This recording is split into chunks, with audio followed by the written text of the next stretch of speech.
welcome to everyone here on Zoom and those who may eventually find us on YouTube and our recording. So we're saving every bit for posterity so we can review anything that happens to come up that resonates with us going forward. This month's theme of the annual topic of Living Everyday Wonder is the body.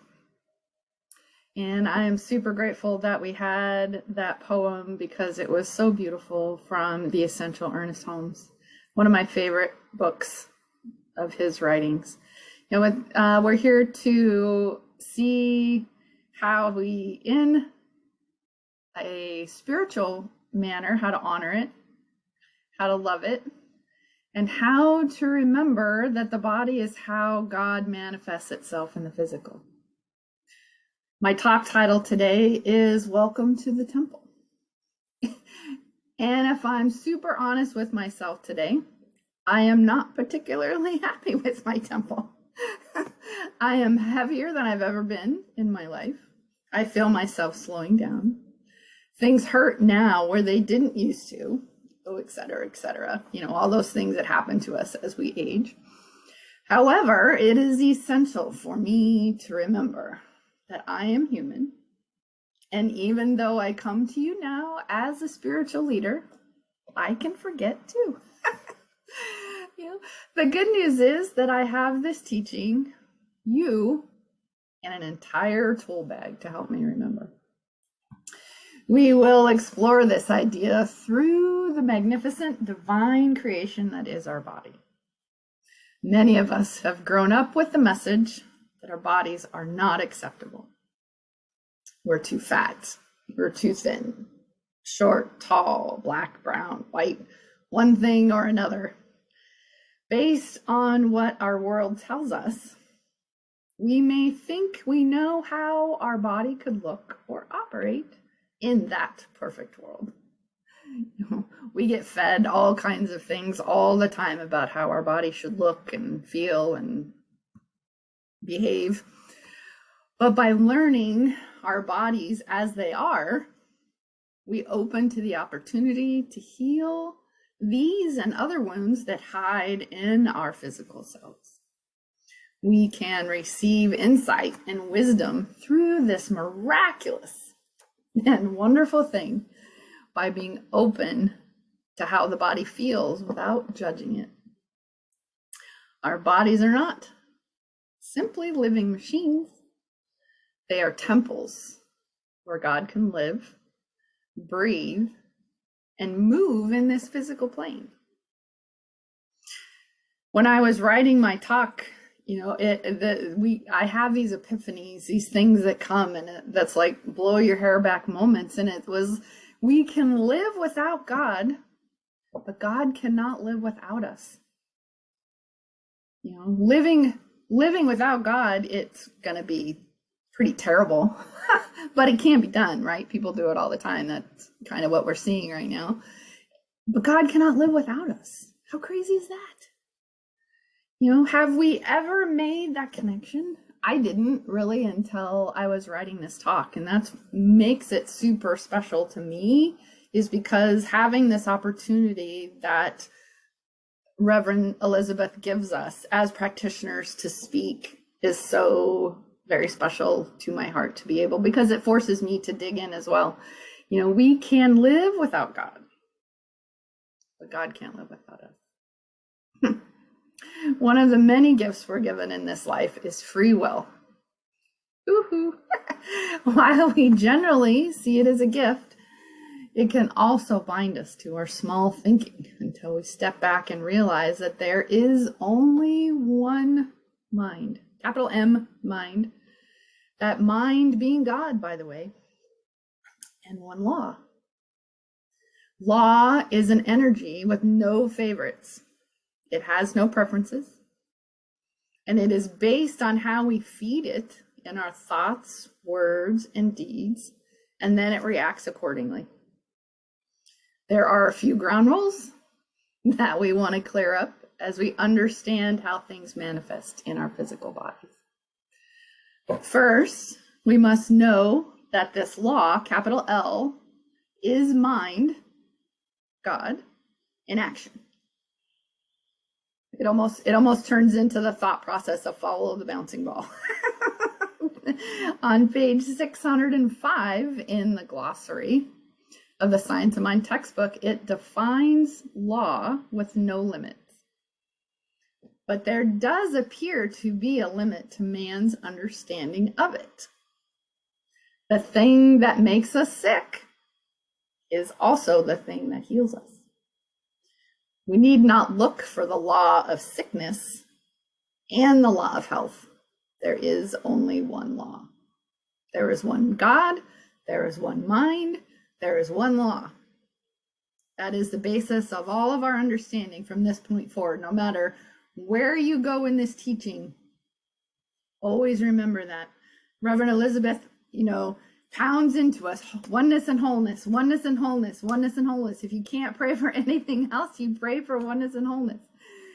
And I'm going to add to that to remember that there is one God, there's one mind, and there's one law.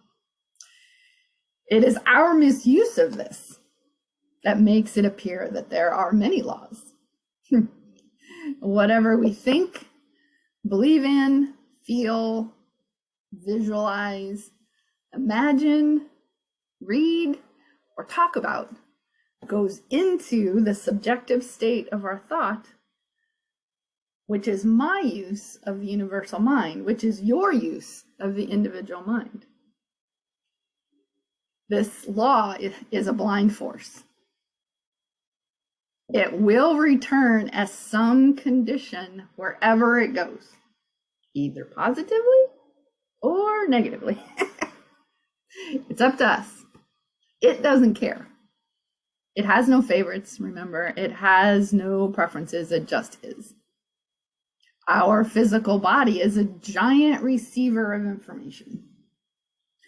Whatever we subject it to or put in it becomes something that helps and heals, or something that breaks it down. The Centers for Spiritual Living believes in the absolute power of the mind to heal. But it also believes that our spiritual understanding is not necessarily sufficient yet to enable us to mentally set bones. And thus we call in the surgeon. Science of Mind and the Centers for Spiritual Living, we absolutely believe in the power of doctors and of medicine. If we have a headache, take a Tylenol, take an aspirin, and then meditate on perfect health and perfect well-being. Like at one point in the past, no one thought that we could ever move the voice over a wire to come out on the other end so another person could hear that voice. Long ago, no one ever thought that was possible. You're crazy if you think that can happen. We believe that is only a matter of time before we can mentally set bones.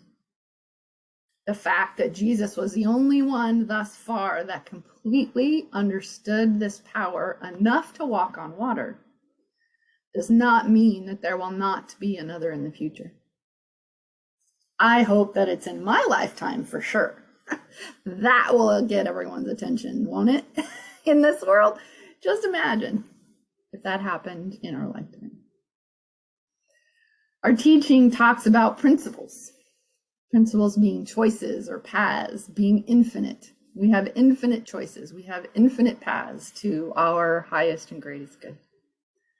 Law becomes part of our experience through demonstrating principles. We can only reveal the law's power up to the level of our concept of it. That becomes the spiritual awakening. That sounds to me a lot like a spiritual awakening.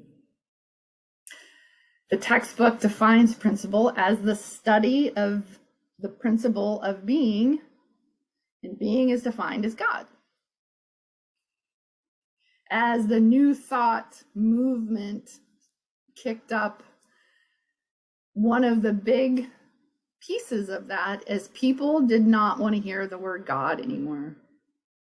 They wanted to hear different definitions of it, which is why there are so many others: spirit, being, law, mind, all of these other definitions of God within the New Thought movement. But I've learned in my own comfort as I move through this teaching and I move through my own spiritual awakening that God doesn't bother me anymore.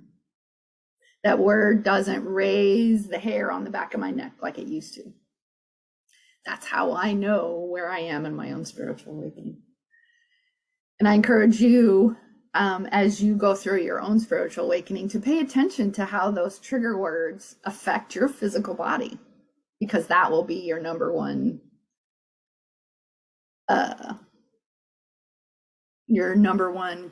notice that it's changing.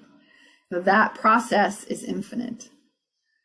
The understanding of principle is how we get from absolute spirit, the great I am, through law by experiencing the effect of the law on the body. Again, in the textbook on page 568 through 574, there are several different metaphysical charts. And these charts help us understand the path, starting with spirit up at the top, experiencing the law in the middle, and then as it manifests within the body and the effects as a result of those thoughts and choices. I highly, highly recommend spending some time with those charts if you have a textbook and seeing which one resonates with you. They're all different and they all have different words and different graphics and different paths on how everything kind of moves through the chart, and see which one resonates with you and maybe do some studying and some extra work through that. There are different types, and when one resonates with you, hopefully it can help explain the text a little bit better, because this can be a very dense textbook at times. I know that those charts as the visual representation did a lot for me in my early days, and even now. I was looking at them while I was doing my talk, going, oh, I love this one. Oh, I put all kinds of notes and highlights and colors and stuff. So I'm big on writing in all of my books. So, in the Essential, Ernest Holmes, he references a psychologist that talked about thinking of the inside of the body as being filled with thousands of little people. And to me, that was a fascinating concept.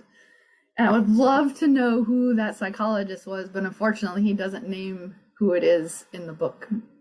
So I could not imagine who the people that were surrounding Ernest Holmes at the time, you know, and what they talked about and how they had dinner and cocktail parties and things. Like, to be on the wall would have been amazing. Still, this psychologist, he talks about seeing thousands of little people running around inside of his body, doing the work and knowing that it is our responsibility to have that relationship with them. He talked to these little people and discussed what they were supposed to do for him. He spent a few minutes each day telling them how wonderful they were and how much he appreciated what they were doing, and that he wasn't going to interfere with them anymore. To me, that was the big one. To be like, I'm going to let you do what you are supposed to do, you know, and I'm going to support you, and I'm not going to get in your way anymore. He chose to be happy, and he knew that they would care for everything for him. And lo and behold, in a few weeks, his stomach issues cleared up. Ernest Holmes refers to this as a mind-body relationship in its simplest form. Could it really be that easy? Who knows? Hopefully, now that I planted this seed of thousands of little people running around inside of your bodies, next week you'll be like, oh, in my meditation, I see thousands of little people in around my body.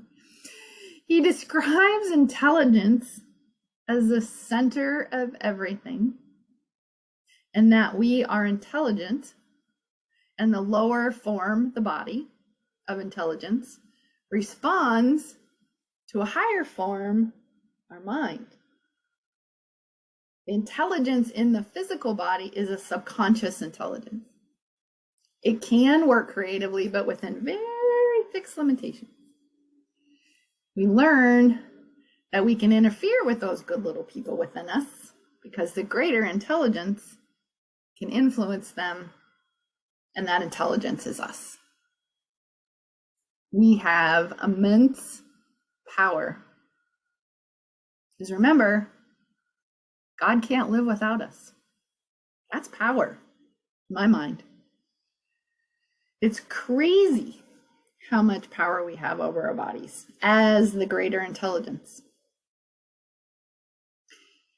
Even crazier is we don't naturally know how God manifests itself through us, as us. You know, it's not our first inclination.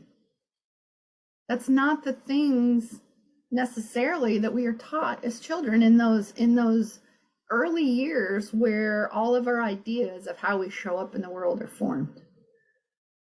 Our first inclination is separation. We have to pray and meditate and practice to get back to that original place where we have solid knowledge that this body is God. This body is God.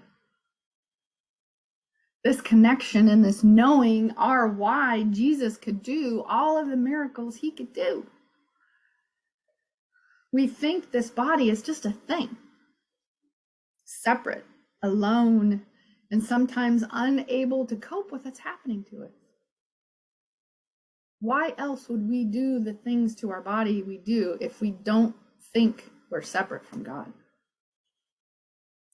Deetra loves acronyms when she talks. So just to wet your whistle for next week when Deetra gets to talk, she loves acronyms.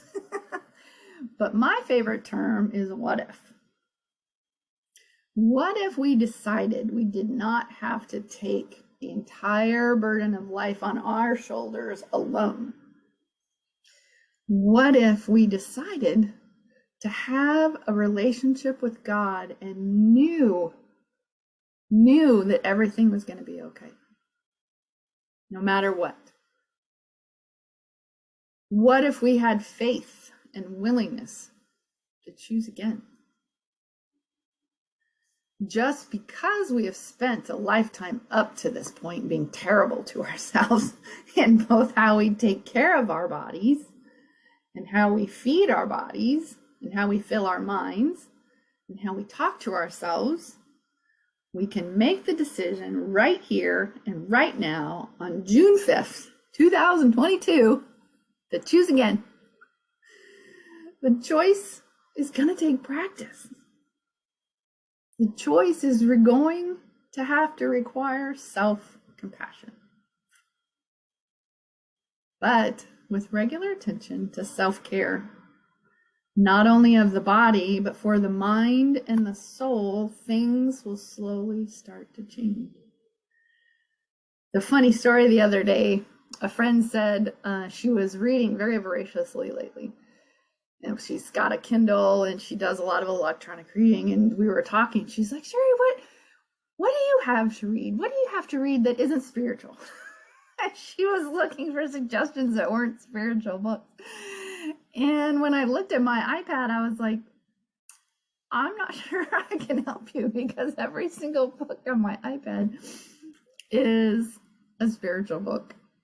Every once in a while, I'll download something that's pure trash just to have something different. But I always go back to my base and the things that make my soul sing. And as this path opens up and as my own spiritual awakening begins, it becomes like a funnel. I just want more and more and more and more. And eventually you start hearing the same things over and over again, which is hysterical in and of itself. It's like, oh, I heard this in that book. Oh, I heard this in that. You know, that teacher said this, but this teacher said that. And it's basically all the same because it's oneness and wholeness. It's one God, one mind, one law. And one body manifests as God in the physical plane. To me, it's like, drop the mic. We don't have to talk about it anymore. Oh my gosh. You know, but in reality, we may never lose a pound. But what will change in this process is our attitude about how we feel about ourselves. In recovery, we call this little by slowly. We begin to make slow, incremental changes to how we're showing up. If we find ourselves in old habits, we consciously decide to choose again and not beat myself up about it in the process, because that's where I can be in the rabbit hole thinking I can't make any changes. I can't do anything right. Why can't you keep doing this? Why can't you stay on this path?